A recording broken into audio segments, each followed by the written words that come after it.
Welcome to another edition of the Mexican Soccer Show. We like to call this Monday Night Football. Thank you to everybody that joined is. And let's go ahead and just jump right in. Welcome. This is an hour-long podcast dedicated to all things Mexican football, Mexican soccer, Mexicans abroad, everything you want to know about Mexican football. We're going to talk about it. We have here 1 hour, and we're going to just jump right in with the big question of the night. Out of all of our Mexicans abroad, who do you think is going to have the best club season? And we welcome back Mr. Tom Marshall. He's been gone since, I think, June. I think even before that, because you went on a trip. You're all over the world, in Russia. Then you went to England. And now, yes, Tom Marshall is back on the show there in Guadalajara. How you doing, Tom? I sunk into a deep depression after the Brazil game, but I'm back. You know, my friends and family have supported me, and I'm ready to go. Oh, good. Deep depression, it is. And we also have this Adriana, who is in Mexico City. Adriana, I think she actually fell off, so we'll see. She was just on right now. I'm going evening Lozano.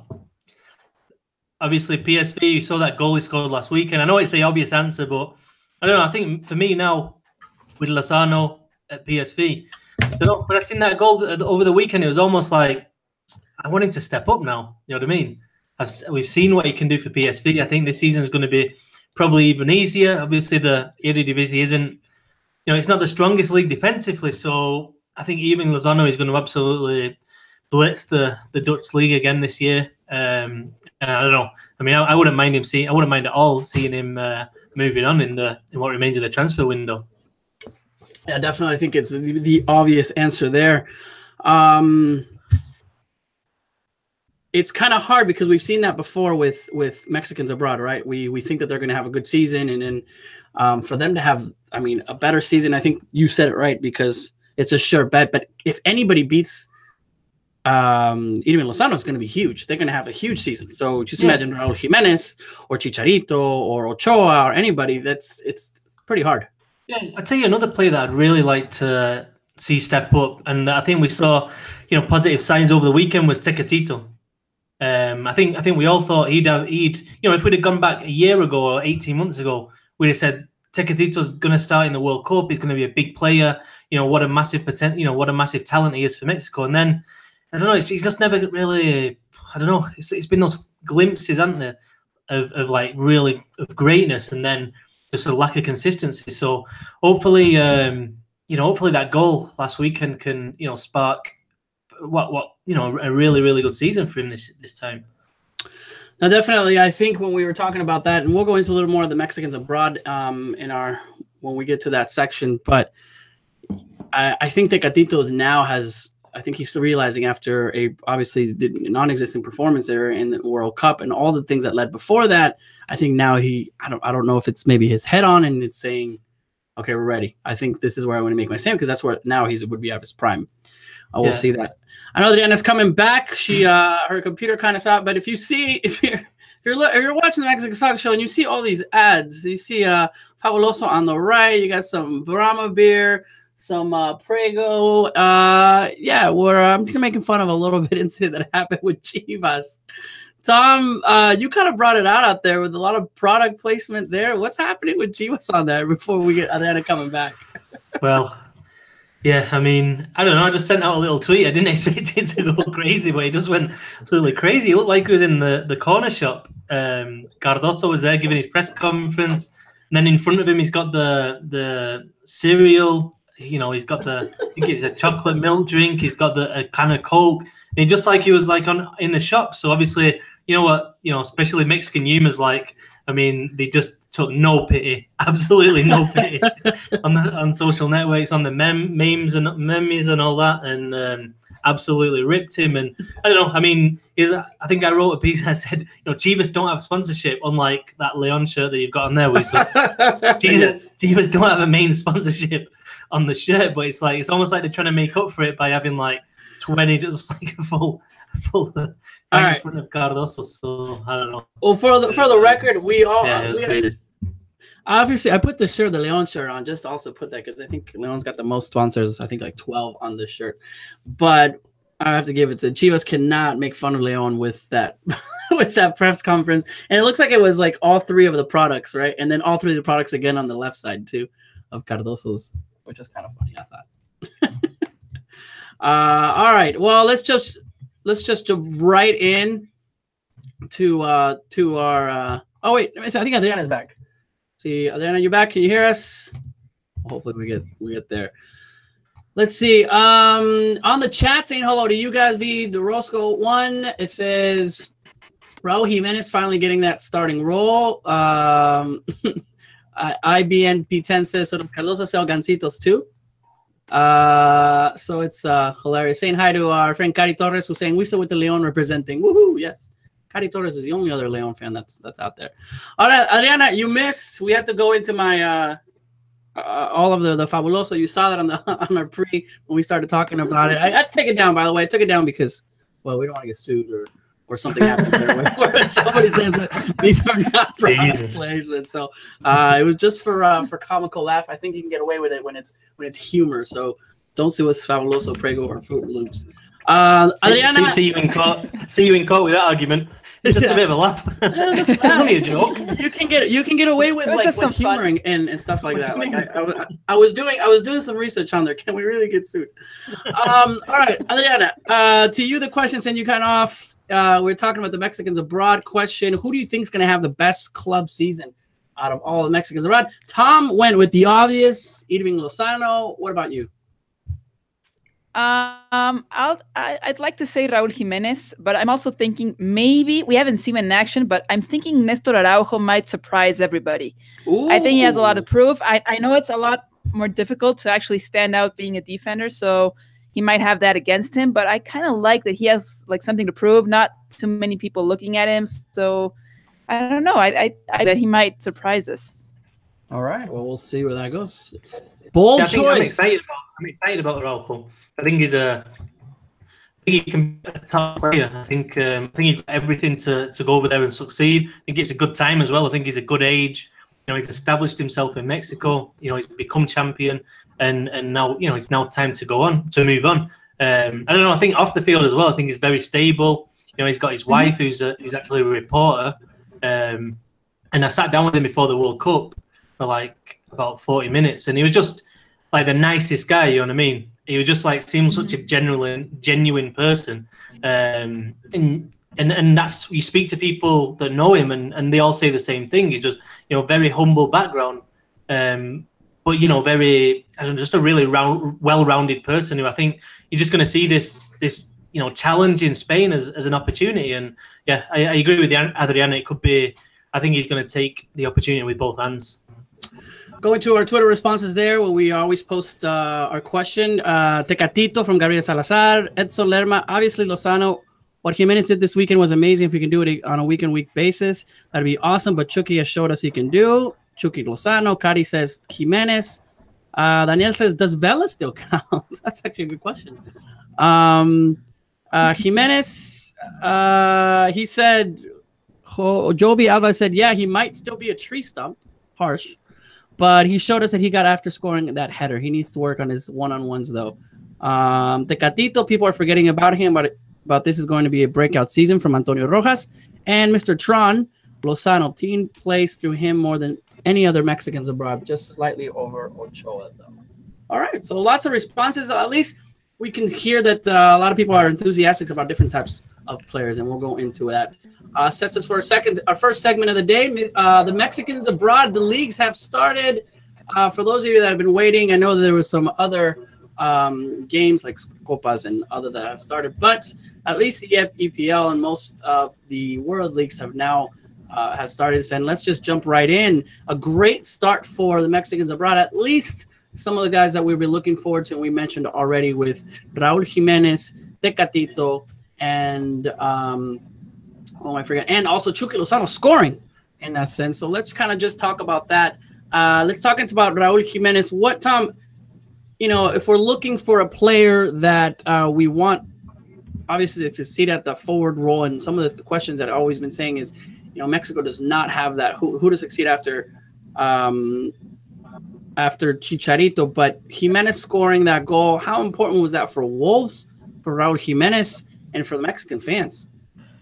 I think, first of all, it's just important you got the start, because you see so many times where the player moves and you're kind of excited about the move, and then, you know, especially because he came late into preseason. So for him to get the start, I think shows that, what a name that is, you know, really, he likes him. You know, the manager has bought him, you know what I mean? It's not like somebody above who's kind of bought Raul Jimenez in and said, you know, this player is going to be part of the squad. It seems like the manager is actually, you know, wanted Raul Jimenez and he's going to start games. So I think, first of all, that was great.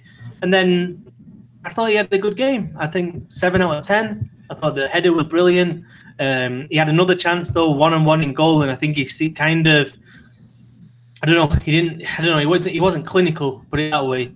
And I think, you know, obviously at the level the Premier League's at and a team like Wolves, you have to be absolutely clinical. So, yeah, I'd say a really positive start for Raul Jimenez. And then, let's see. I think Wolves are going to be an exciting team this season. I mean, that was the home opener. I think they'll settle down after that game. And there's been a lot of money pumped into Wolves. So the expectation is that they're going to be mid-table. So yeah, positive for Raul Jimenez, and interested to see him play kind of with a fellow striker as well. You know, I think that suits him because he can drift wide and stuff, and I think he's good at that. He's good at dropping back, dropping wide, and I think in many ways that's one of the reasons his goal ratio hasn't been as high as some other strikers, because he is more rounded. In what we're seeing, you know, the lack of forwards out there for Mexico, Adriana. You know, you obviously have Chucky, Raul Jimenez. Are you expecting Raul? And this is where we come down. Like, do you have a hesitation that Radu will do well? Like, we all want him to succeed, but he's kind of hasn't given us that in Benfica, and that's not because he's not scoring. It's because he really isn't playing. And Tom brought that up. Yeah, I think what we most appreciate about Raul Jimenez right now at Wolves, as Tom said, is him actually playing. Because we had this idea that he wasn't given that many opportunities at Benfica. So the fact that he was loaned was probably the best thing that could have happened to him after World Cup. I think we're all surprised that despite the few minutes he's been actually with the team, he's actually understood what the coach wants of him really quickly. He seems like to fall into the team really well. So I think he'll take in the pressure pretty well. I know that the team will probably make it like mid-table, but it's an opportunity that Raul Jimenez could actually get in some minutes and kind of be the star of the team and get in some goals that he didn't get at Benfica. So I'm kind of optimistic about what he'll do at the Wolves. And hopefully, if he has a good season there, I like him to stay in the Premier League instead of going back to Portugal in a year. That's where I kind of have where I saw it. It's great that he scored, but I feel like I've put a lot of hope into Jimenez. I'm glad that he's actually playing. So that's already the difference, right? He wasn't playing before he wasn't starting. So that's already positive. The fact that he scored was just, you know, the cherry on the cake. And hopefully we can see that. But I could see, for whatever reason, if he doesn't score, if he doesn't get some minutes, there's Benfica, now Wolves at that type of a game. It's like, you know, at his stage, he should be starting. He should be scoring goals, and we should be looking for opportunities. So hopefully he gets those minutes, and we're all there. But I'm a little hesitant to see, because I haven't seen that from Raul ever since he left America. But I think his general all-round game against Everton was positive, and I think he's come in there, and I think the manager said, "Look, you're going to start." And I think that reflected in his performance. I think he was full of confidence, and you know, when you're coming on as a sub all the time, you're almost so desperate to make an impact. You know, so desperate to do anything, and I think that Raul Jimenez needs somebody to kind of put their arm around his shoulder and say, you know what, you're a good player, you can do this for us. You know, you're our striker. Go out there and just do what your talent, because he's a highly talented player that your talent should be able to do. And if he can do that and he's given confidence, I think he can succeed. And I think Mexicans in general need a new success story, particularly in the Premier League, because it's been a long time now. You know, since we've had that. Yeah, Chicharito being pretty much the only success. Yeah, yeah. There's nobody really else. I mean, no, and it's a real challenge. I mean, you know, we'll see where Diego Reyes ends up, but it's a real challenge, that league right now. And I think for me, a lot of the best managers in the world there. So I don't know. I'd like to see more Mexicans over there, not just because I'm from there, but because you look at the quality of coaching that there is in that league right now. and the amount of nationalities and just the blending of so many playing styles. I think it's more and more becoming the place to be. Yeah. Well, I mean, look how much it's grown. I mean, I would say right now that it's the best league in the world, from with managers and teams and players that are there. And we want the best players. We want our players to be in the best leagues. I mean, we've said that all about. Let's jump into Tecatito. We touched on it right now. Hopefully this will be, again, there's a lot of hopes and a lot of players trying to step up, right? Tecatito scores for Porto. When I was rewatching that game and saw that goal, I know that we've seen players and they can celebrate, but man, I felt like Tecatito was like, this is like the final. Like he really wanted to score and he went crazy on that celebration. It could be because of the pressure that's there, but just like you said, I think when we said in the very beginning, we need this Tecatito to step up. Like you said 2 years ago, kind of an opportunity wasted. Regardless of what was going on, a lot of personal issues, which got him away from, that started from the Confederations Cup and then coming back. And then, obviously the coach not playing. And when he did have a chance, I didn't see Tecatito take over like he normally takes over. But my question is, he's still at Porto, and he hasn't gotten over that hump. Well, we've seen that, players staying at Porto for that long. We should be changing. But this is definitely the season for Tecatito, Tom, to step out and either try to move or at least score goals and see that we can still be talking about him in a year. No, yeah, I mean, I think we've been waiting for a while, haven't we, with Tecatito, just to make that jump, and a big season for him. Obviously, a great start over the weekend, and yeah, I mean, let's see where we can take it, because I think those type of players specifically. And I think, Osorio's mentioned this quite a while, and I think Lozano fits the same bill. There's those kind of wingers who can cut inside and can play on either wing, and that can get past the last defender one-on-one. And I think Tecatito, fits into that. But he just needs to step up that level and show that, he can do it consistently and more assists, more goals. And, if you look at Lozano's career, even in Pachuca, he was always good. And then there was a season where I can't remember it off the top of my head, where he stepped up and all of a sudden the goals came. Mm-hmm. And I think that's what Tecatito needs. He needs one of those seasons where he's making the difference in games, rather than giving the manager an excuse to leave him on the bench for the next game, which is what's happened with him. He's kind of been in and out. And Porto's a good team. It's not it's not easy to stay in there, but ideally you want this season Tecatito to be, just make the position his own and not let go of it, and week in, week out be performing to like we know he can. It's definitely. I think that's what we're kind of hoping. That's I mean, on the other side, we have someone that has proved himself, and Chucky Lozano, and obviously scored. And we talked about that golazo. The goal of the tournament in FIFA, right? Was it Pavard, right?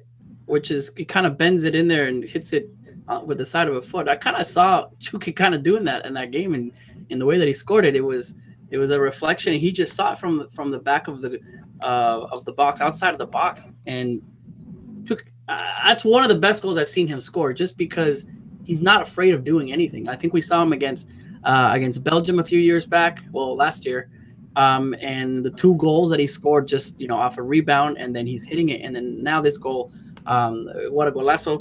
To you, Adriana, obviously he's still playing in PSV. Continue to do well for Chucky.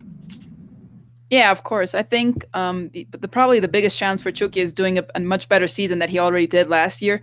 I think that learning curve for the Dutch league, I think he's way past that. So now he has to prove himself probably in the Champions League and try to be more of a stronger leader, like probably in his team. I think he got there as a rookie, had lots to prove. He had nothing really to say that he couldn't do worse. He was just there. He had to do better every game.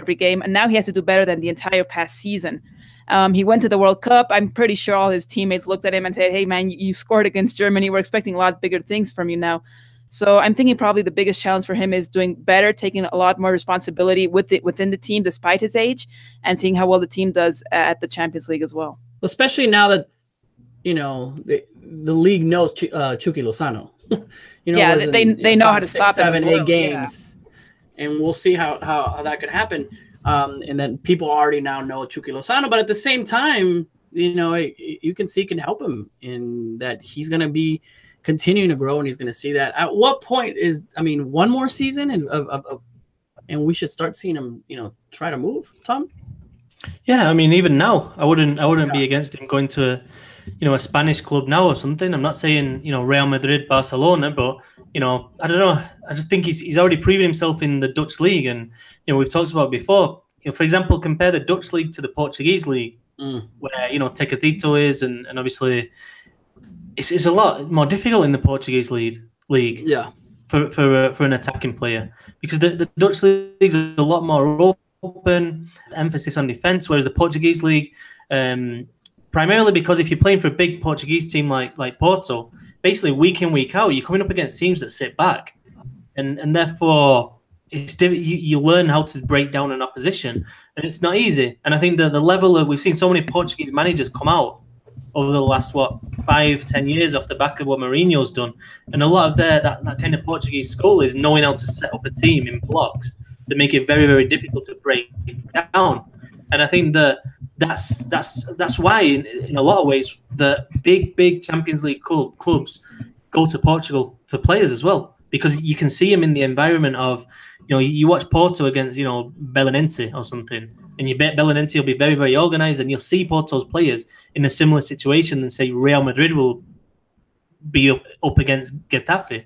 You know what I mean? Whereas I think in the Dutch league, it's very much more open. You don't get as much of that tight, packed defences. So I wouldn't be against Lozano at all leaving, to be honest.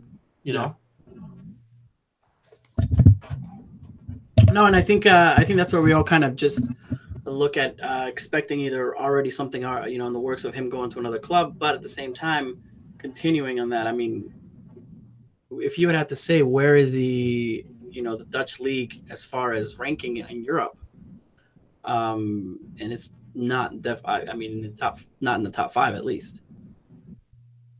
Oh, no, definitely not. Yeah, definitely not. I mean, that's when we're seeing that 5 to 10, so we're looking at that. For our Mexicans Abroad segment, any other news about Ochoa playing? Any other news? I know we talked last week on Ochoa not finalized yet, but it looks like everything should be good. Him playing a game tomorrow. Yeah, they play against Ajax to pass along for the Champions League. Whoever loses will be in the group stage of the Europa League. It somehow seems that Ochoa's dream with Napoli is further away than before. We haven't heard anything after the game. The coaches said, no, he's not going anywhere. They want him on loan. We would like to sell him because it's the last year on contract. But somehow it seems that kind of, I don't know, that possibility seems farther now than it was last week. So it would have been nice to see Ochoa in the Italian league facing eventually Cristiano Ronaldo, just seeing him play at another level and probably being the best club he has been at Europe. But somehow it just seems that kind of was lost last week. And I don't know how you guys think about it. Yeah, I mean, there's rumors now about Mignolet from Liverpool. So, I think the League's point of view as well, it's like, why would I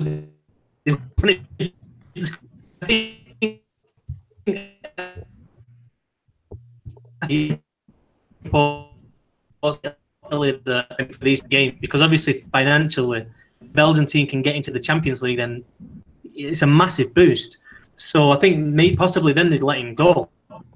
So I think that it'll depend on that. But as time goes on, obviously other options come up, and one of them now is obviously Mignolet, who's played in the big league before. So I don't know.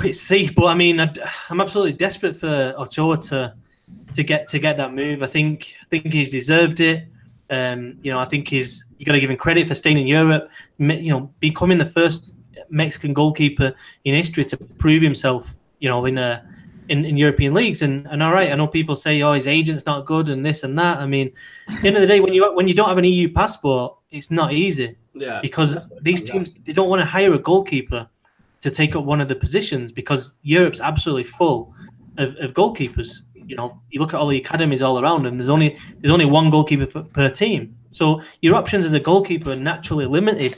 So it has been difficult for Ochoa, and if he can get this Napoli move, and I know the current number one's injured and he's younger as well, but if he can get it, I just think it'll be fully deserved, and I've got my fingers crossed it works out for him because, you know, like I said, I think he's deserved it, and again in the World Cup, I think he's proved that in the big occasions he can step up.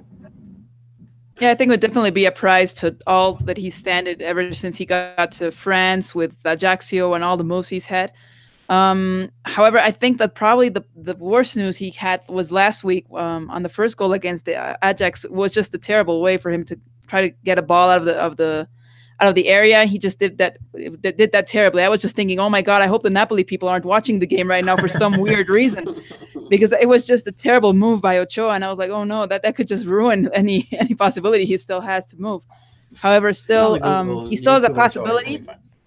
Yeah. Maybe Standard is just waiting for this game to end to know what will happen with Standard, if they're going to play the European League, if they're going to go forward to Champions League, maybe. Hopefully they'll get some solution, but yeah, it would be the best if he could go to the Italian league, finally a big league. Right, it'd be kind of hard to feel, oh, by the way, yeah, Ochoa's leaving, he's going to play one more game, for a club to say that.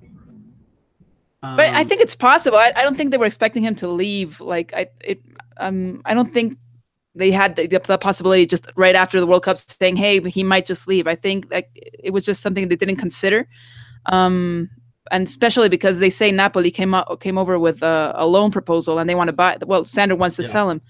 So I think that might have taken a little bit more time than they thought, and maybe they're just getting a second goalkeeper. The goalkeeper got injured. They know whatever they're going to play. Yeah. So then once they know if they're going to face European League But the thing I don't understand is his release clause is supposed to be like 3.5 million euros.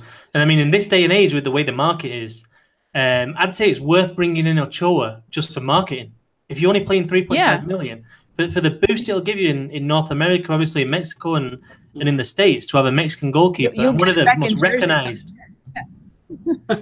then like, why not? For me, it's a no-brainer. So that's why I think there's still a chance. You know, but we'll see. But a big next few days for Ochoa. Hopefully, he doesn't make many more mistakes, because then those 3.5 million will seem like a bit more than they want to pay. I think the club is just kind of staying quiet until he's done playing, and that's after this game. And from sources, it's pretty much like a done deal in that sense. And I think that's why we haven't heard anything. So hopefully, we'll see that. At the same page, I bought one Ochoa jersey, and then I was like, okay, I'm done. And it was when he was in the Spanish league, because I thought it was going to be a big deal. And then Kameni took his spot. So I'm done buying Ochoa jerseys. At least for now. Until at least he proved himself at the league. That one hurt in the wallet. I'm like, perfect. We'll see that. All right. Really quick, as far as our Mexicans abroad, for those of you that are part of our Patreon, we're going to continue that here with the Mexican Soccer Show. I'll be joining in on this week. We're calling it Mexican Soccer Show Extra. We're going to actually dive into all of the Mexicans abroad, and all of them. If you play in the 4th division at your academy there, send us an email and we'll put you on our Mexicans abroad list. We'll do that. But we're going to be talking all about that. We're going to some experts there. We have Martin Palacio from FIFA, also a writer there, and has worked with West Ham there who's going to give some feedback there with Chicharito. And I know lots of questions on Chicharito. So you'll be seeing that so far on Thursday, and every week going forward, a new topic. So a little plug there. Some of obviously the Mexican Soccer Show crew, like Amy, Tom, were asking Cesar Adriano to be coming on some of the days to get their experts. And while we continue that, we listen to your comments, and we're there. If you're not part of the Patreon page, definitely be a part of us and help us out. Some of obviously the proceeds go to the show that helps us keep on going. So there's our plug for that. But let's go in and talk about Liga MX and the drama that always entails. Big points to talk about is obviously the referees. It's like we keep continuing, but we've had these conversations before. All the refs are bad, but I really try to pay attention this weekend on it. And there are some games where I'm just like, no, they're really bad. Then I went to kind of look to see how the referees have been kind of growing. There has been any new referees that are debuting in this season. We could say that there is a problem, but specifically some of the matches that I know we'll get kind of talking about the refs, but let's just jump in. Cruz Azul with Xolos on a 1-1. They're still undefeated, Cruz Azul. Finally, I think proven to us that it's not Jason's old Cruz Azul, but a new Cruz Azul. The spent, being down a man since the 22nd minute. A tie for them, more on the point of Xolos not taking advantage. But the big storyline was Corona's epic save, yet people are calling it was it a goal or not? And more of the discussion. Well, first of all, if you guys watch the replay, I still can't decide if it was in or not. And we'll be talking about referees and VAR. But Tom, Adriana, to you guys, did the ball go in? I think it probably did. Well, I mean, obviously it's difficult, and someone in the commentary was like, "Oh, what a decision that was from the assistant referee," and it's like, for me, I was just thinking, there's no way that they knew. There's absolutely no way you can watch that in real time from the side and be like, "Oh yeah, it went in by 3." Yeah, I'm confident winning. Yeah, like, there's just no way. It's not like humanly possible to detect whether the ball's gone over. So I mean, it's just obvious. I mean, you need that technology. I don't know if financial reasons they haven't got the technology yet. The VAR's supposed to be coming out. Hopefully, it's only a matter of time. But I mean, that's the way the game's moving, and the Liga MX should have been right at the forefront of that. Like with the spray. They were leading the way with the magical white spray. Started with the spray. When I could go to the Adriana, to you, was it in or not? I think it was. You are the assistant referee. You are the VAR. You're sitting in the screen, and you're. No, for me, there's no way you can give it because you have to be sure that it's crossed the line, and there's no way you can be sure. Well, the technology would help it. Well, we were supposed to have VAR by this time, but something happened and they changed all the regulations and all the stuff that they needed for the different stadiums. So we missed out on that, and hopefully we'll have it for the Liguilla. Hopefully, I agree. I don't think no one knows 100% for sure. Yeah, that the ball went in. I think it was mostly in, but the rule says it has to be entirely in because I think it was actually I think like the belly of the ball was still touching the line. So I couldn't say it was entirely in. Yeah, but for me, it was like for me it was the first decision. I mean that decision. I mean, it's made or you don't make it, and there's going to be a controversy if you don't have the technology. You know what I mean? It's going to happen. Mm-hmm. It's going to happen in whatever league. But then it was the first one with Pablo Aguilar, where he gets sent off for kind of, and it's like stuff like that. It's like the big 3 games for me in this weekend in Mexico in the league. All had a first half red card, and for me, you sat there and you're kind of excited, right? What's going to happen? It's the 4th week now. We're getting into the, the players are up to speed, and we're seeing some real battles. And there was 3 games there: América Monterrey, Tijuana contra Cruz Azul, and Tigres Toluca, and all 3 of them it was like early red, and then it's like, well, it's just not the same. So for me, it was that Aguilar getting sent off. Because I thought it was pretty soft, and I just think it's one of those decisions. I think all 3 of those first half red cards in all 3 of the games were like, the players can't necessarily completely, argue, and I don't think they'll be overturned.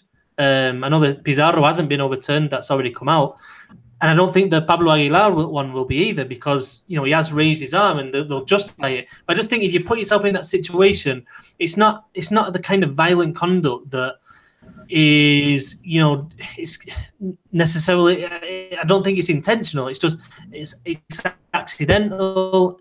I just think the referee goes up to the player at that point and says, "Right, look, you've lifted and this is your last chance." I don't think there's any need. You red card out the way, and then everybody watching on is just like, wow, well, now we're playing 11v10, and obviously one team's going to sit back, and it gets a bit boring. Like the Cruz Azul Tijuana didn't end up to be boring, but you know what I mean.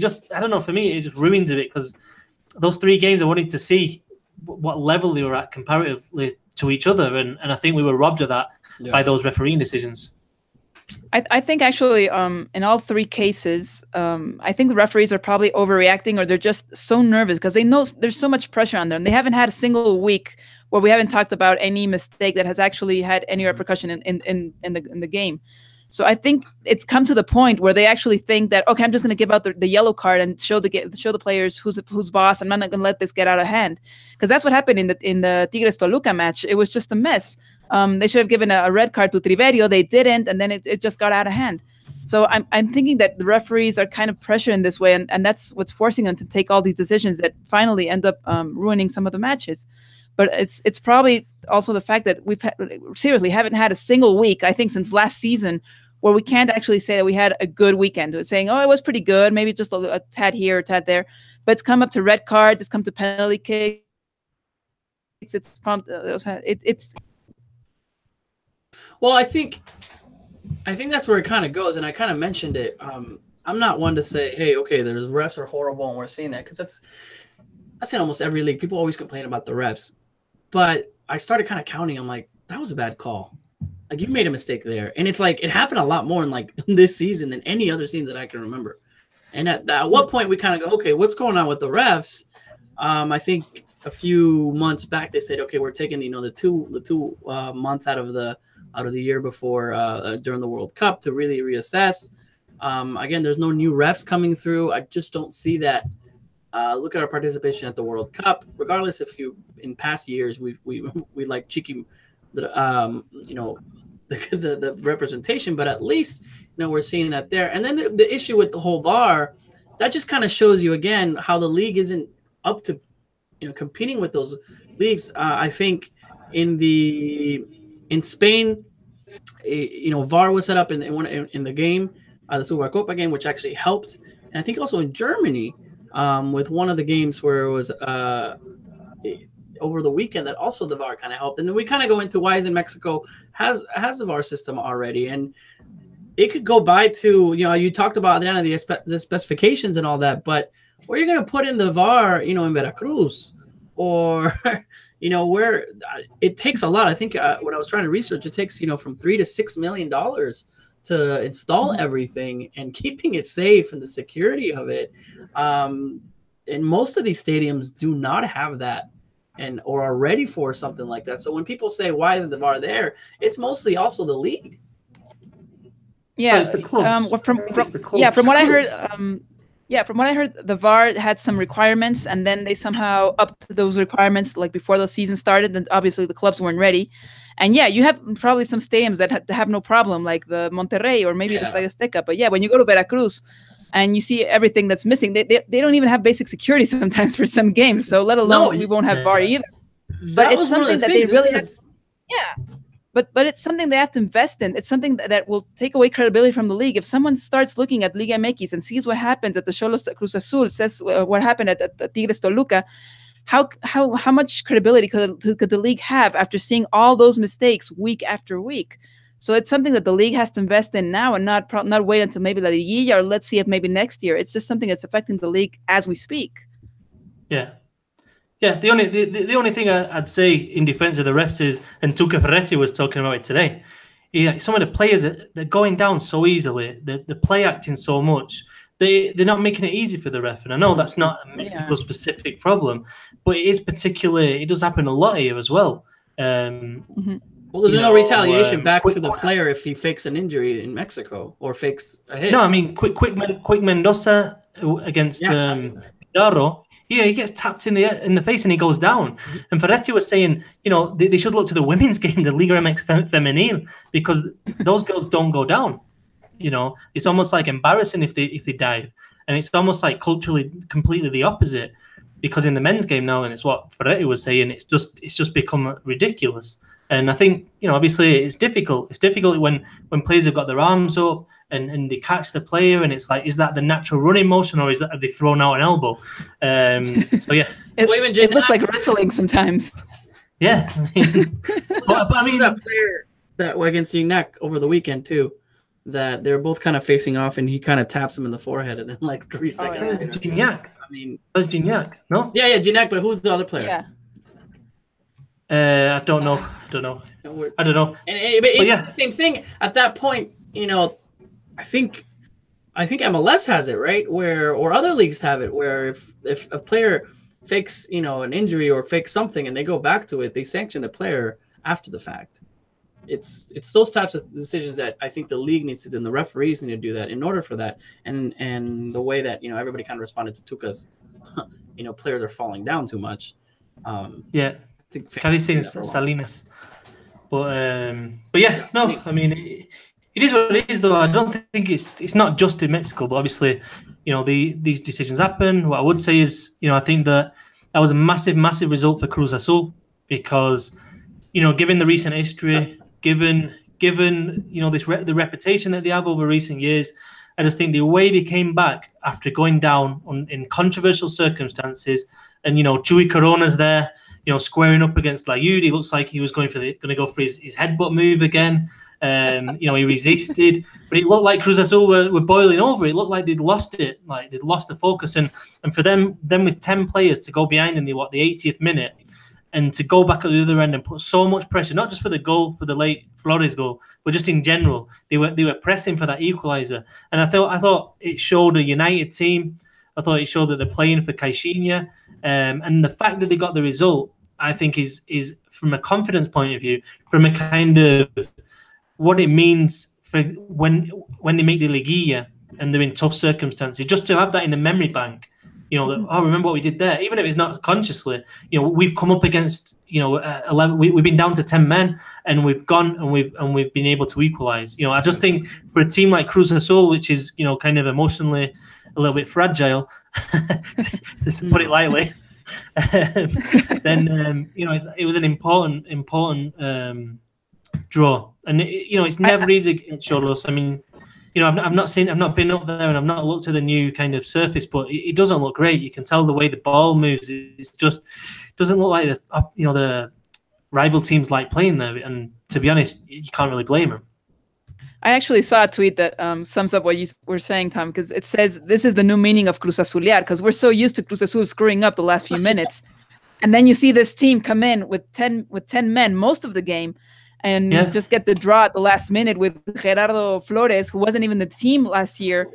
So that I like that idea that it just changes mentality. It's not that we're going to screw up once again. It's actually we're going to show you what we can do and just unite as a team and get that result. Yeah, no, I like Caixinha at the minute as well. We know that he likes to kind of rub people up the wrong way. In Santos, he loved it. I mean, I remember a press conference with Santos, and he just came out with a list of all the refereeing decisions that had gone for America. I mean, he doesn't mind kind of mixing it up, and I like that. I think the league needs that little bit of colourful characters. But I think specifically with Caixinha, specifically Caixinha in Cruz Azul. I mean, I like the fact that he's kind of defending the institution. And before the Tigres game the other week, he comes up and he goes, "No, Tigres no es un grande." They're not a big team. We're a big team. They're a regional team, and you could see that Tigres didn't like it. Joel Guzman didn't like it. Tuca Ferretti did not like burned that. them, But why not? I mean, if they're a big team, why not have that little bit of arrogance that goes with it? And it's something that the league needs, because usually you see that probably. I remember sometime a long time ago when Chivas was actually doing well, and they would have all this publicity when they would face America or Pumas, and they would say all these kinds of phrases that would really burn the other team. Yeah. And now you can't have that because obviously Chivas isn't doing too well, so they can't say anything about anybody.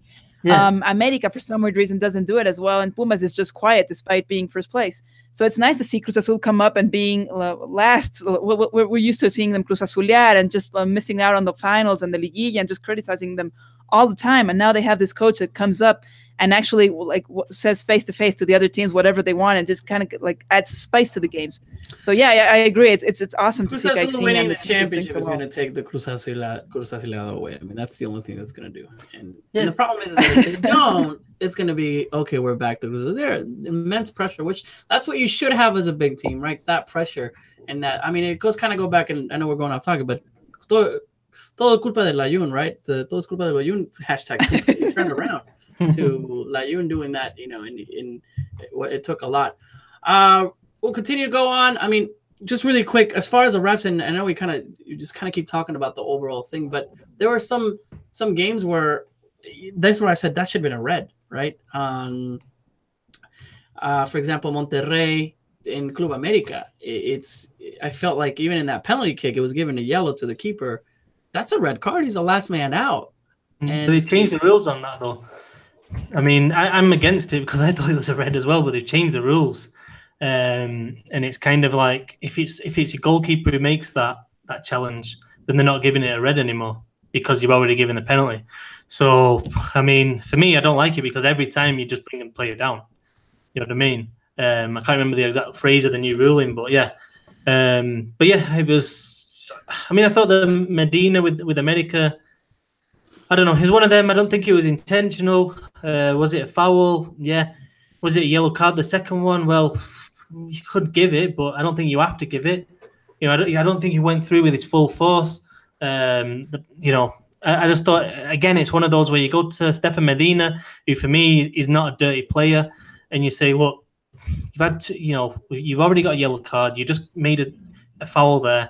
You do it again, I'm going to have to send you off. You know what I mean? Mm-hmm. Yeah, I think a warning would have been more than fair. Yeah. You carry on. You kind of have to think about the game is going. Yeah. Yellow. Sorry, Tom. But it's just this like kind of card happy. Okay, yellow. It's like then obviously Monterrey go down to 10 men, and then it just had absolutely no chance, didn't they? Torres Nilo getting elbowed in the face, and it looked like a horror movie. And Triverio was only receiving a yellow on the Toluca after beating Tigres 2-1. I mean, during the game.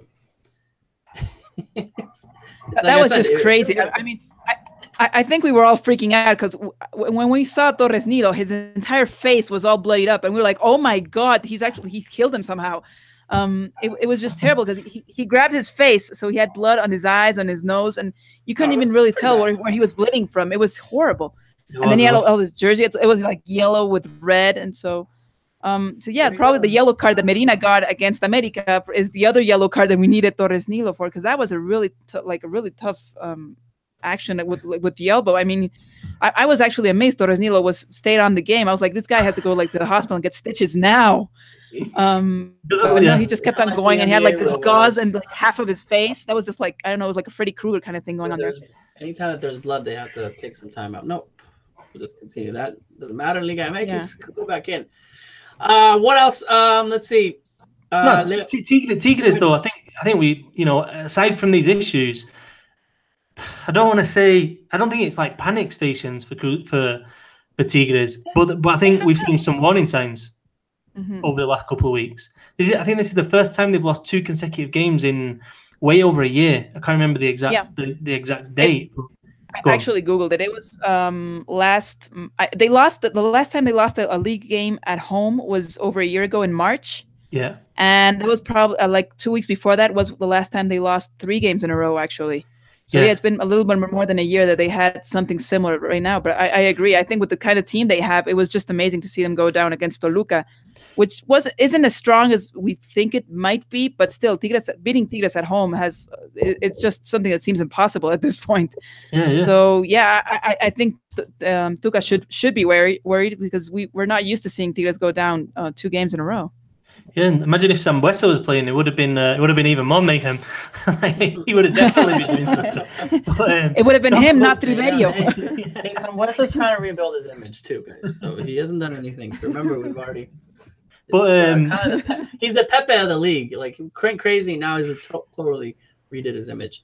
Yeah, but Tigres, Tuca's messing around with the defense. I don't think he quite knows what he wants to do with it. Playing Dueñas sometimes at left back. Jair Diaz, a 19-year-old playing in defense, against Toluca. Is it, fulfilling the new minors rule? And then, you've got up front and you've got Eduardo Vargas and Enner Valencia.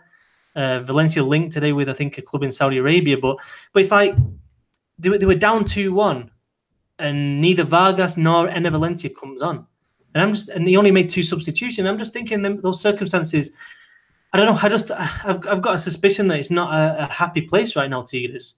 Because I don't think players like Vargas and Valencia, South American internationals who have moved from Europe to be in Mexico, they can't be happy being on the bench. And when I say they can't be happy, I imagine they could be disruptive. You know what I mean? Obviously, they've changed the formation a bit. They're only playing with 1 central striker now as well. So I think it limits their options. And obviously, Tuca's been playing Aquino and Jürgen Damm. So I don't know. I think it's a difficult one for Tigres at the minute. I'm not sure if it's a great place, but yeah, I mean, you still obviously back them to make the playoffs. I just think that maybe it'd be better if in what remains of the transfer window that they do get rid of one of Valencia or Vargas and kind of don't know. They've got so many attacking players that it becomes a bit of a joke. But again, we kind of have seen it. Like you said. Go ahead, Anna. I was just going to say, it kind of makes you wonder if Tigres with that squad wasn't able to score another goal against Toluca to get the tie. How on earth are we going to get someone like Chivas to go and get a tie against Santos or anybody else in the league for that matter? So I don't know. You have so much talent on the bench, and you can't score another goal against Toluca, who wasn't really playing that well, to be honest. And you were at home as well, so I don't know. It's kind of depressing to see that for the rest of for the other 17 teams that don't have such a strong squad. I don't know. We've seen this from Tigres though, that kind of lethargic start, and then all of a sudden a wake up call, and then they're back, and then we see them as still title contenders, and how we saw. We have the hour kind of snuck up on us already. Really quick. Other notable games for the week when you're looking at Liga MX, León win 4-0 over Querétaro, which I really thought I was picking León. I'm like, okay, it's ready to go. But we saw that 4 different players scoring for León, something very much needed. Atlas still being Atlas, and though they have not scored any goals, they're still above Pachuca and Guadalajara. Chivas. Yeah.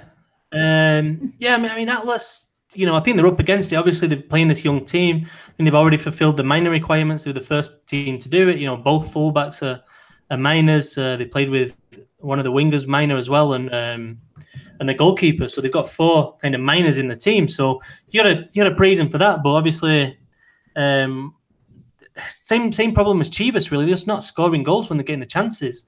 Atlas for me should be on 6 points now, because the first game of the season against Querétaro, they absolutely dominated, and then against Lobos WAP, they were the better team, and so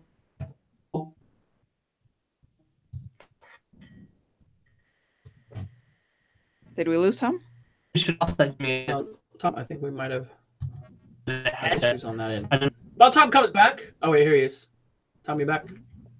So where was I? Yeah, Atlas. It was the finishing. I mean, they should have won against Lobos WAP. But same with Chivas. I mean, there's no way they should have lost that game, given the first half. I mean, Chivas for me, they had the chances.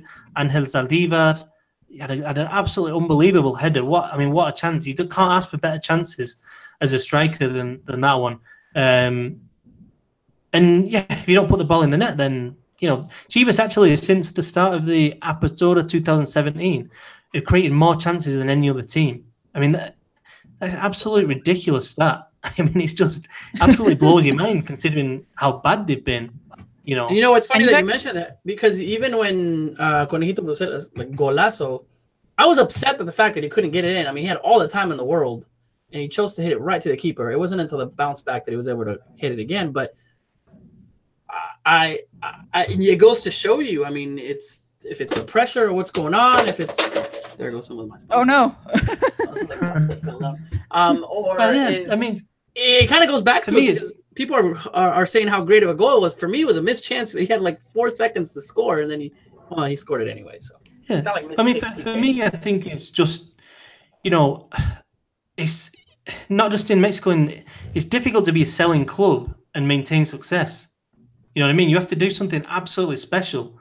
The players that are there, you have to improve them, or you have to have an unbelievable group of youngsters coming through. I mean, options are limited. If you're selling your best players like Chivas have, then you're struggling, to be honest. It's just the nature of the way things are. And obviously, with the pressure that Chivas are under, with all the stuff going on in the background, with a team, with 2 strikers still that you consider youngsters in Godinez and Zaldívar, I mean, it's difficult, and I think that pressure kind of gets to him, and especially in the final third.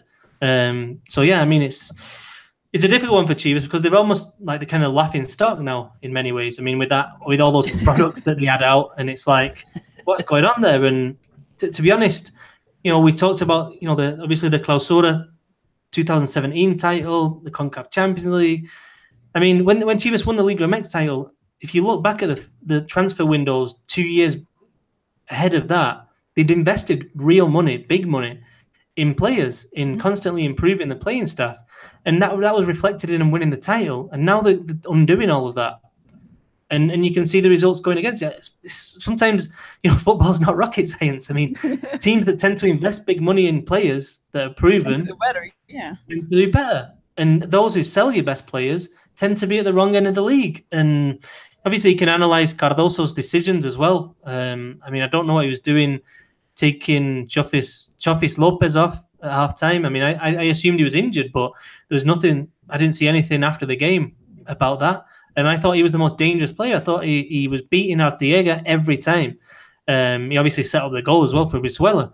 And I think he crossed for Saldivar's chance as well. But I mean, I'm not sure what Cardoso was thinking there. I mean, I think he wanted to control the midfield, but I think the game was going Chivas' way.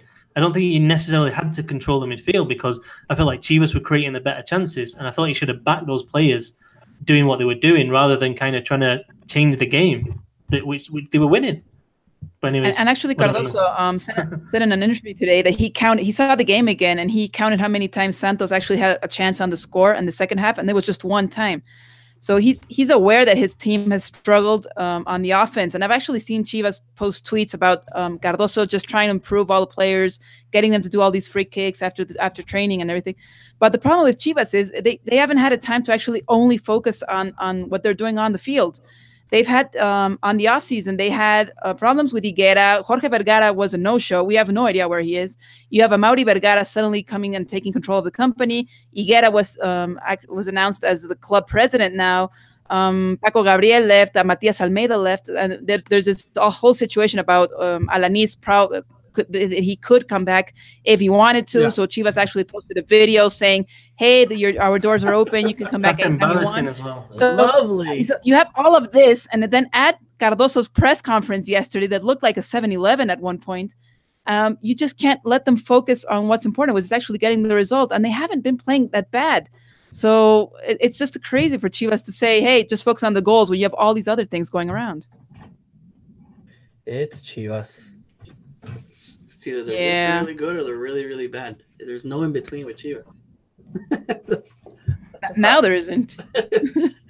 To round up the Liga MX, as we've talked about, León 4-0, Querétaro, Club América 3-0. And kind of go into really quick on Club América. Now 3 wins ever since their first defeat against Necaxa. And now looking a lot of people like a title contender and what Piojo's doing there with the team. What are you guys seeing? What's changed with Club América's side? I know some of them with some injury worries at the beginning of the year, but convencer un poquito más. I mean, I just think that if you put Guido Rodriguez and Uribe in central midfield, then your team's going to be good. That's a strong midfield, yeah. Yeah. There's that saying. I think that's probably the strongest midfield in the league. You could argue that. I think it is, because I think it's the balance it brings as well. You've got Rodriguez, who's a definite holding midfield, and then you get Uribe, he can just buzz around everywhere. He creates chances, he scores goals, he tackles. He's a really, really good player, Uribe. And yeah, I just thought. I think America they still have Insaurralde, who hasn't made a debut. He hasn't even shown up for the U20 team or anything like that. So they still have Insaurralde just, I don't know, practicing with the team, hoping for an opportunity eventually. But it just doesn't seem that like they need him at all.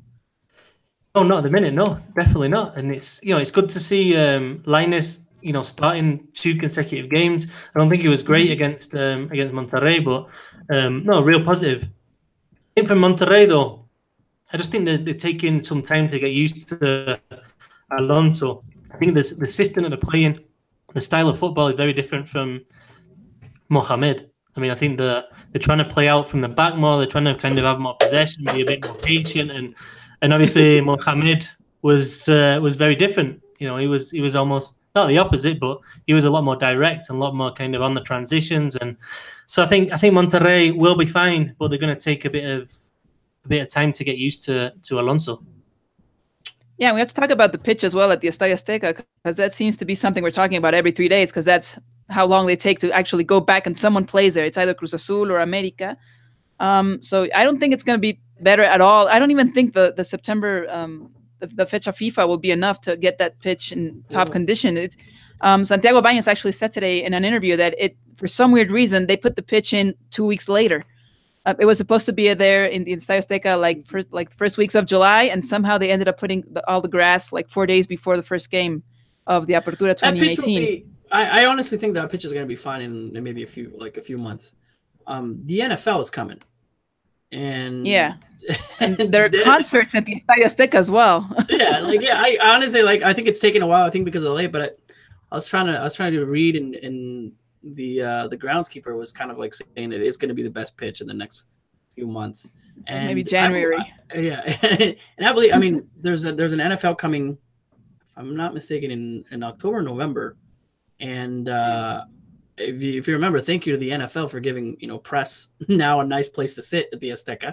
So when the NFL comes out and says this pitch is horrible, or we're going to take this away, I think this is hopefully where Azteca kind of does it. But there's a lot of stuff that's happening there at the Azteca with moving in so many things that are happening during the week.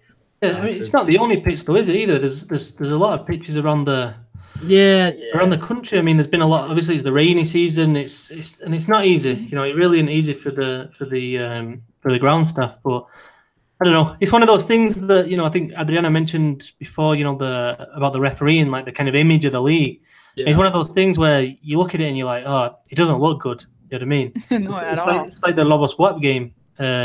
First of all, with that pitch isn't great. There's nobody in the stand, and then you've got the howls. Wait, hold on. We're gonna stop. We're gonna go over it. It's already past the 3, but this is a breaking Mexican soccer show news that you're gonna get right now, because we were laughing all hysterically on Saturday.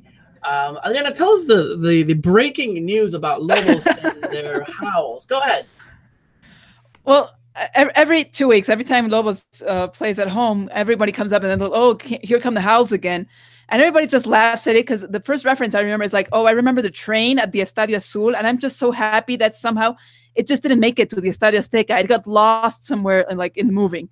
So then we see the howl, and I'm like, oh my God, now we have to go with the howl. And I didn't plan on counting the howls. It just came up, and I was like, I'm just going to keep on counting.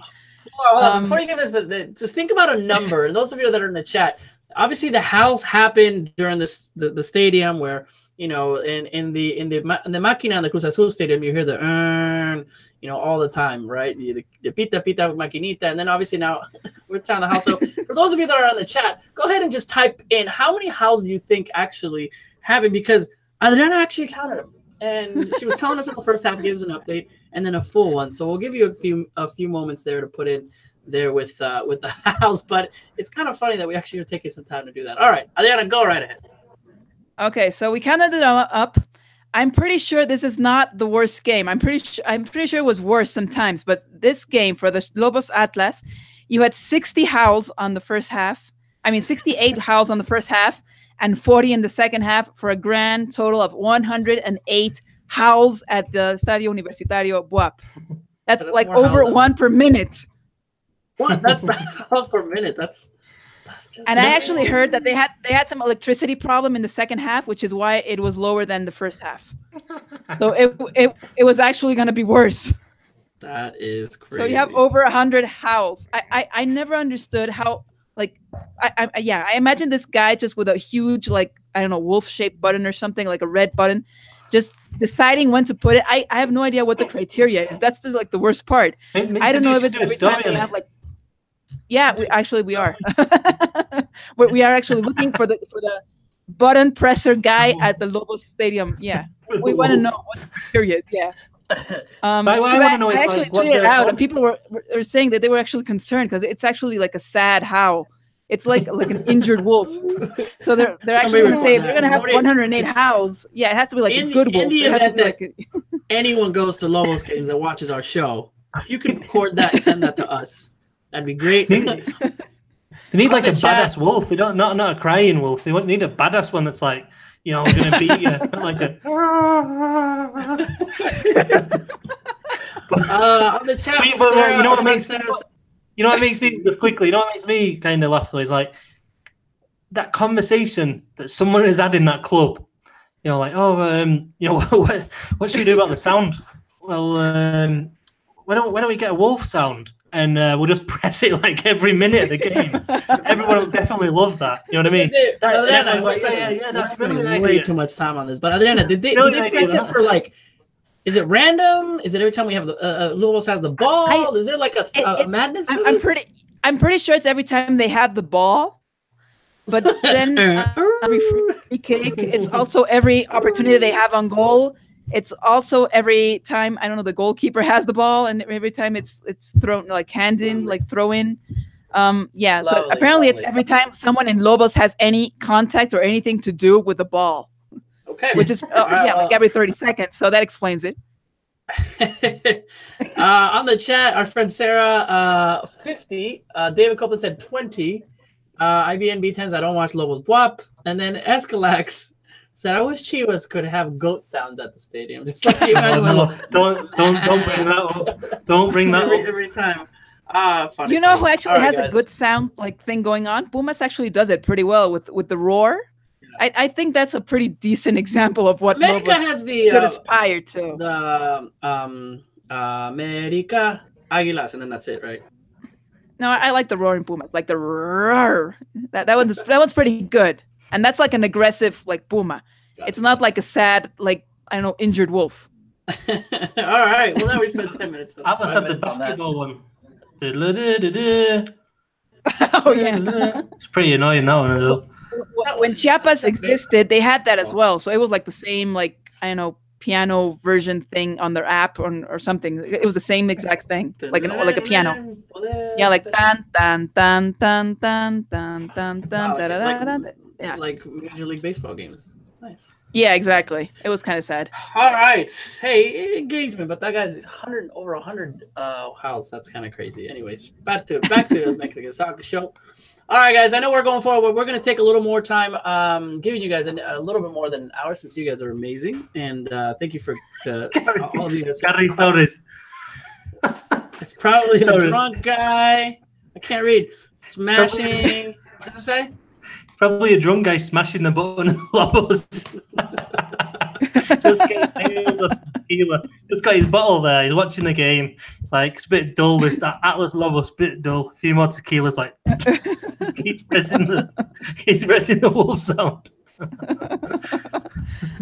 I had actually people tweet out and say there were probably more howls than people at the stadium. So that was kind of sad. Wow. No way. Anyway, sorry, Weasel. Sorry. There we go. We took over this. All right. Let's I'm just reading all the comments that are going hilarious. If you're not in the chat and want to join us live, go for it because it's a lot of fun these guys are having. So we'll see. All right. Continuing and ending the show really quick. We have our, like we talked last week about our little quiniela that's happening, right? Our prediction contest, and we have a brand new leader, which it was all of you guys, the Mexican Soccer Show fans that are we put a poll out who's going to win. And you guys were kicking our butts. But now Adriana Terrazas is now in the lead. So she is supreme queen. It's my prize for counting the house. Yeah, it's she's kicking everybody's butt. Tom, we just have to say, what's going on, Tom? Because you're usually a contender there. You are in last place. It's early days, isn't it? Just getting warmed up. Okay, all right. You're kind of like Tigres right now. They're a little worried about you, man. You normally do well, but it's there. In second place, Cesar, myself, and then we have Amy also in there in the mix. But people were kind of tweeting on that goes. To end the show, really quick, El Tri Femenil. And in very embarrassing fashion, just like we like to cover it, I mean, it was a pretty tough loss. I mean, coming from Mexico beating Brazil on the first game. And I think this is where maybe the casual fan just kind of goes, okay, let's go ahead and start watching and maybe pay more attention. That a lot of people, now that we're seeing it, tough loss against North Korea, and then a humiliation, which started out the game with a golazo by one of the players for Mexico 1-0, and it looked like it's going to be a good, at least a good showing, and then 5 goals. Now, I mean, it's what goes in. I know, Adriana, you follow it and you cover it really well. It goes again. Mexican ladies have not passed the first stages of the Sub-20 World Cup, and kind of now looks at that. And how do you see it all played out? Well, it was obviously very disappointing because this is the team that won the CONCACAF championship for the first time in January. They beat the USA, which they've never done. They've never won the championship in the CONCACAF. So we were expecting a lot of things from these guys, from these girls. Last World Cup, they made it to the quarterfinals. So we thought, hey, with the league, with all these opportunities that all these players have had, it's only obvious to think that they could make it again, at least to the quarterfinals. Obviously, they had really bad luck with the group stage because they had Brazil, which is, I think, number 5 in the FIFA ranking. They had the current world champions, which is North Korea. And then they had England, which is obviously also in the top 10. So I thought all the changes that Christopher Cuellar made in the second half, I don't think they were the correct ones. I think he didn't have enough to make the team react. And probably the game against North Korea was when they lost the opportunity to make it through to the next stage, because they could have gotten a tie easily there, and they just lost it in the last few minutes. So probably the most disappointing thing about this is that it's been hard enough to get people to look at the women's teams at the national team levels, at the Liga MX Femenil, and now getting these results kind of makes people think it's just not been good enough. It's not been proving it to the fans, saying, "Hey, look, this is actually giving good results." So it's back again to getting to the struggle of getting people to look at this and try to see all the things that they had to overcome. And yeah, and the next opportunity is actually in September, October, when the CONCACAF Championship comes up, and they'll give out the tickets for the Senior World Cup, which will be next year in France.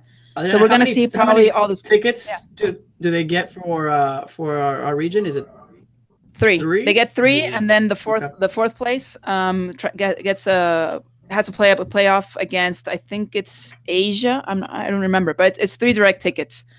So obviously it's not, it's going to be probably tough. You're going to have the USA, you're going to have Canada, which are probably the strongest teams in the region.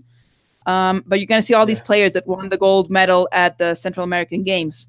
So probably we'll see them with, I have seen at least a bit more, and maybe because me not paying attention, but constantly on the women's side, I think there's a tournament in Costa Rica going on right now with under 15s, Costa Rica, Mexico, and United States.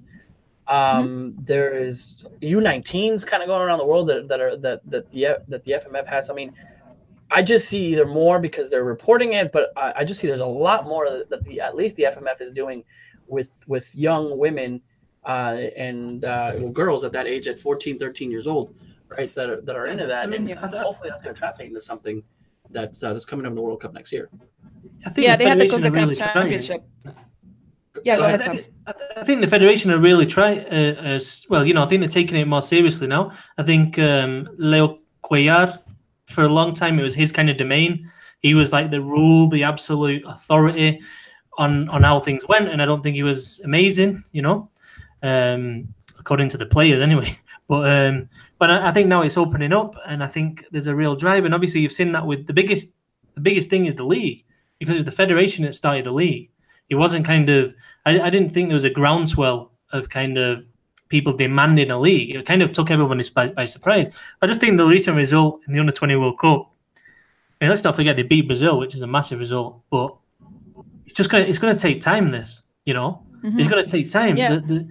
Tonight there was 37,000 Tigres against Monterrey, which is amazing. There's very few leagues in the world that will get 37,000 for a regular season game, and so. But the other thing is as well, and you got to be honest about it. The level in Liga MX Femenil isn't great right now. That has to be improved as well. I mean, obviously there's ways of doing it, and I think it has to be a constant kind of reassessing where the league's at and where it wants to be. I mean, it's obviously great for producing young Mexican players right now, but would it benefit him more if they open the age limit more? Older players, physically stronger players, introduce foreigners, an amount of foreigners. I mean, and I'm not saying that not only for the quality of the league, but for the quality of competition that the young Mexican girls are going to be facing week in, week out. Because at the minute, the league's great. It's been a massive step. But I mean, I don't know. My greatest fear with the league is that the league's there now, And I just hope they don't kind of like, oh, we've got a league, the work's done. You know, the league's the start, and it's the first step, but it has to be constantly moving forward, and yeah, hopefully they can do it. Say 37,000 in tonight's game. Yeah, I mean, you know, obviously Tigres Monterrey is just, for me, by far and away the football capital right now in Mexico. I mean, they show it all the time, and you know, respect to him for backing the women's team as well. And let's remember that it was last season's final as well. So it was the first time they're meeting up. So Tigres had 2 players coming from Europe. Monterrey has a really strong squad as well. So they actually tied to 2. So that just kind of shows it's the 3rd largest attendance in this hemisphere for soccer, including the men's. Seattle with 39,522, and then Tigres Toluca was 41,000. It's the only ones that are above. But if you look at the next games, Toronto and MLS 27,000, and Tijuana and Cruz Azul with 27,000. So that just kind of puts it out there in at least, you know, when we're seeing that the attendance, that's pretty awesome. Yeah, I think the most important thing is what Tom was saying is it's going to be really difficult to get people to watch a league that wasn't really made to be something spectacular like the men's league. It's not a league where you can bring in foreign players, where you can just bring in all this talent that's already made. It was a league that was made particularly to help the Mexican national team. But so this is why sometimes people struggle to watch a league. Well, yeah, the level in some of the players they're still developing, and that's kind of difficult. So it's kind of difficult to see a league where you can see all these mistakes made at like a really basic level. But still, I think it's taken some strong steps in the right direction. Probably not as many as they could have. I still don't understand why Mexican American players can't make the league when they have Mexican citizenship as well. But now they allow for over 24-year-old players on the roster. Only 2 can make it on the field. Last year it was only 2. So it's going in the right direction, but I still think it needs a lot of strong basis to make it and actually make it a competitive league, and have all these other players make it to the European leagues as well. Because we have, I think it's 6 players making it to the Spanish league this season, which is really great. But you want to see more of those. You want to see more of those players make it to the national team. You want to see Lucero Cuevas in the national team. You want to see Blanca Felix. But they're still not at that level. So it's going to take a while, and it's probably what we're worst at, being patient with the Mexican leagues. But hopefully... Well, and we're seeing some of the players that went abroad last year are coming back to the big teams, right? And as well, yeah. That's the next step would see where... you know, why not stay in and have those clubs, you know, pay the ladies there and have the great talent that's there and start attracting players in the U.S. I mean, can you think about, you know, great players in the U.S. coming to play to a league that's paying them, and hopefully there's the wages are there. And I mean, I think that's where it's going to go, opening up to Mexican Americans, and those are the next step. And again, you said it correctly. Like sometimes we're just not patient enough. So. Hopefully we'll see that going well. All right, guys, we went 20 minutes in. Lots and lots to talk about. Didn't want to shorten it up, but as you know, there's so much to talk about with Mexican soccer. Now that the Mexicans abroad have come in, and all that's going in, and I'm going to thank all of you guys for staying, especially on the chat. And for those of you guys that listen to us on the iTunes podcast, however you get that, thank you for those of you that have tweeted out your pictures of when you watch it, and your tweets and your questions. Like everybody at the beginning, Tom is back, so he'll be answering your questions from now until the next hour. Just him by himself. I'm just kidding. Just kidding, Tom. All right, question number 1 for Tom. Bedtime for me. It's late. 20 here. All right. First time caller. All right, guys. All right. Well, thank you so much, guys. We'll continue the Mexican Soccer Show. Don't forget our Patreon that you're there. Check us out. I will be putting in a preview so you can see what we do there on our Patreon Extra. But thank you for subscribing on the YouTube and also liking us on Facebook. You're going to start seeing some stuff coming up on Facebook. And also, we're testing out some new equipment here with the Mexican Soccer Show so we can give you guys a much better experience when you're watching us live and also recorded. I think we put a preview on the Facebook page. So if you're not following us on Facebook, do that. Amy and I are kind of messing around there with a new program that's going to be able to put in live videos, more that we could do here on YouTube, and it still be live. So lots of cool stuff coming. Cesar took the day off, and we'll hopefully have everybody back. We'll see next week. All right. Adios, and hasta la próxima.